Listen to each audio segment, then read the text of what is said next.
Ramadan teman-teman sekalian adalah salah satu dari rukun Islam, berpuasa padanya. Kalau Anda bulan Ramadan tidak berubah menjadi baik, kira-kira pertanyaan saya, kapan Anda baik? Di bulan Ramadan, seluruh dunia, umumnya kaum muslimin, kita ke Amerika, kita ke Saudi, ya kita ke Timur Tengah, kita ke Asia, yang ada orang Islam, semua puasa. Segelintir orang yang tidak puasa, yang lainnya semua puasa. Artinya, kalau pada saat itu rame-rame saja Anda tidak mau puasa, kira-kira kapan akan puasa? Kalau pada saat itu rame-rame kaum muslimin membaca Al-Quran dan Anda tidak ikut baca Quran, kira-kira kapan akan baca Al-Quran? Kalau Ramadan orang semua sholat tarawih teman-teman sekalian, lalu Anda tidak sholat, kapan Anda akan sholat malam nih? Kira-kira. Kalau orang rame-rame nih semua. Kalau Ramadan kaum muslimin berlumba-lumba meninggalkan kemaksiatan, dan Anda tidak tinggalkan, kapan Anda akan meninggalkan kemaksiatan? Kan luar biasa semuanya, gitu kan? Saya menjelaskan Ramadan adalah bulan training yang luar biasa. Kalau ada lembaga training teman-teman sekalian, dan training itu orang rame-rame mendaftar karena alasan trainernya bagus. Juga mungkin staff-staffnya bagus. Diharapkan kita mendaftar di situ ikut training dan kita output nanti keluar dari situ juga menjadi bagus, gitu kan? Orang bayar banyak, sampai 5 juta, sampai 10 juta hanya untuk meningkatkan satu skill saja. Ramadan teman-teman lembaga training terbesar di dunia. Trainernya Allah langsung. Kemudian stafnya semua para malaikat. Ini luar biasa, gitu kan? Tidak ada lembaga training begini. Dan fadilah yang didapatkan sangat besar. Nggak bisa digambarkan lagi fadilahnya. Pengampunan dosa, peninggian derajat, lebih baik daripada 1000 bulan, dan. Terlalu banyak.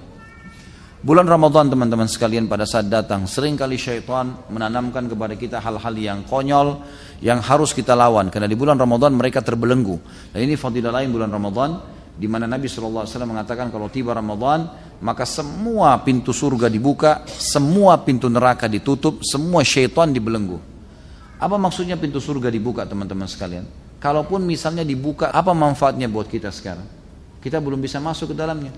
Dan ada malah hadis Bukhari menjelaskan, pintu surga akan dibuka nanti di akhirat pertama kali untuk Nabi Muhammad SAW. Lalu apa maksudnya di sini dibuka? Maka ulama menekankan lebih cenderung kepada terbuka pendaftaran untuk ke surga. Kesempatan orang beramal saleh didaftar ke surga. Sama kalau sebuah kampus mengatakan tanggal 1 sampai tanggal 30 Januari pendaftaran. Yang mendaftar di kampus ini akan ada penerimaan. Yang mendaftar kemungkinan diterima, kemungkinan tidak. Tapi tergantung, bisa saja lebih besar kemungkinan diterima. Beda dengan orang yang lewat depan kampus lalu berkata, saya mau daftar kampus ini. Tapi dia tidak daftar sama sekali, sampai lewat akhir bulan. Dapatkah sesuatu? Gak mungkin, gitu kan? Seperti itu memahaminya. Jadi Ramadan dibuka pintu-pintu surga, ditutup semua pintu neraka. Ditutup ini artinya tidak ada orang yang didaftar ke neraka pada saat itu. Sudah tidak ada. Ya, orang berbuat salah pun masih cenderung dimaafkan oleh Allah Subhanahu Wa Taala. Dan semua syaitan dibelenggu. Tapi ini perlu difahami, ada hadis yang lain berbunyi riwayat Imam Ahmad. Dan syaitan-syaitan itu dibelenggu sehingga mereka tidak leluasa menggoda seleluasa menggoda di luar Ramadan. Artinya masih menggoda. Cuma mereka tidak seleluasa di luar Ramadan. Ini fadilah yang lain dari bulan Ramadan tentunya. Dari bulan Ramadan. Bulan Ramadan teman-teman sekalian, sebelum tiba Ramadan karena syaitan akan dibelenggu, mereka menanamkan persepsi-persepsi negatif yang harus kita tepis. Misal, perasaan merasa berat karena menghadapi Ramadan. Puasa 1 bulan. Nanti berat, nanti puasa, saya bisa atau enggak? A'udzubillahi minasyaitonirrajim. Saya bisa, sambut dengan gembira. Kita mau pergi haji, syaitan akan tanamkan sama tuh, nanti haji macet, padat. Kemarin tahun lalu ada informasi ada yang mati, nanti saya mati enggak di sana? Padahal kalau ajal pasti matilah, gitu kan? Enggak mungkin tidak. Maka ini harus dilawan. A'udzubillahi minasyaitonirrajim. Salat tahajud. Nanti kalau saya salat tahajud jam 2 atau jam 3, besok pagi ngantuk enggak ya? A'udzubillahi minasyaitonirrajim. Kerjain. Allah Subhanahu wa taala tidak memerintahkan sesuatu kecuali ada hikmah-hikmah di situ, gitu ya.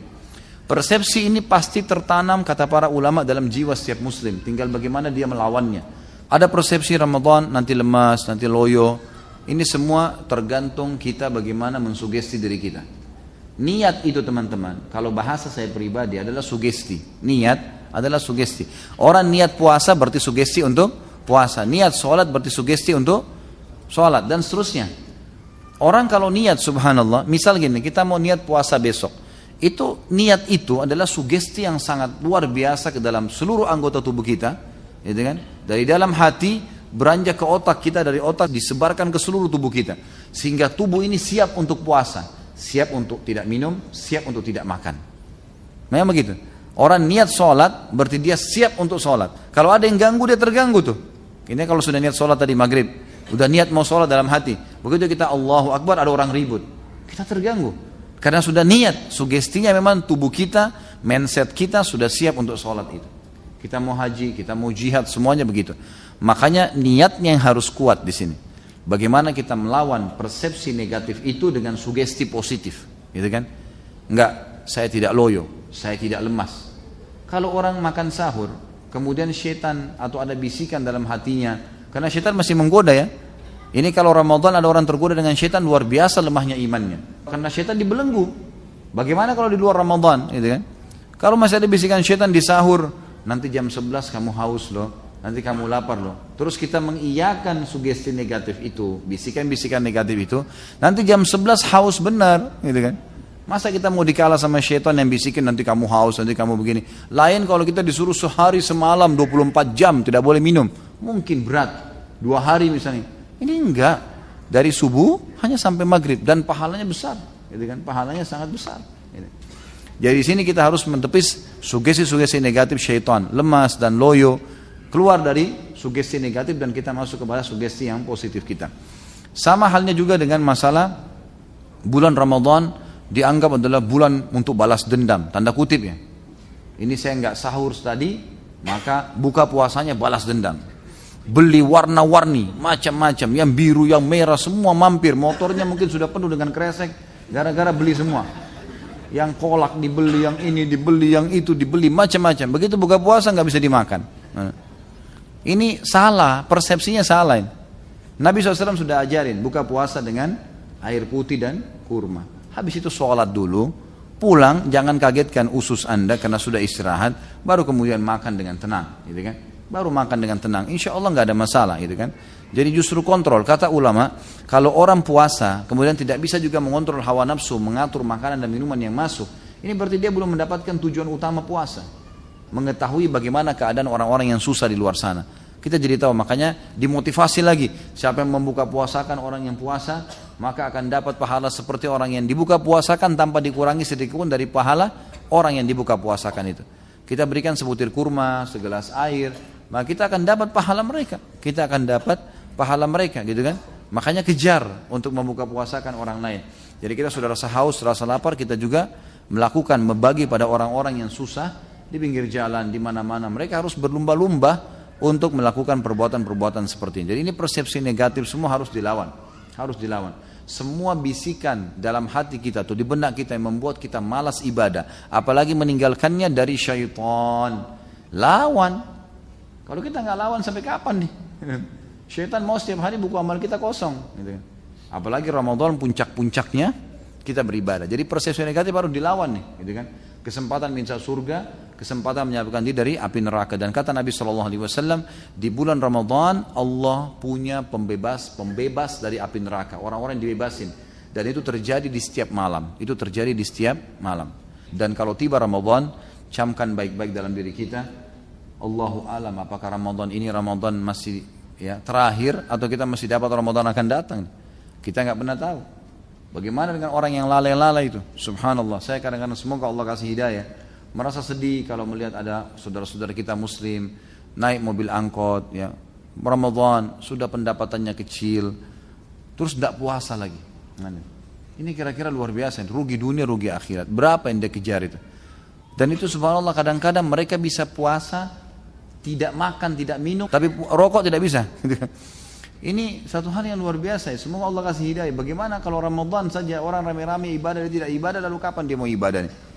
Jadi kita masing-masing akan dihisab oleh Allah SWT. Jadi bulan Ramadan bulan training yang semestinya tidak tersia-siakan oleh setiap muslim. Dan teman-teman sekalian, kalau Ramadan sudah hilang, sudah pergi, maka usahakan terapkan hasil trainingnya. Jangan pas di akhir Ramadan atau pas Idul Fitri mulutnya bilang Alhamdulillah, tapi Alhamdulillahnya salah tempat, gitu. Alhamdulillah sekarang saya lepas dari penjara ibadah, gitu kan. Enggak lagi puasa, enggak lagi sholat malam. Ini yang ketawa-ketawa tahu diri ya.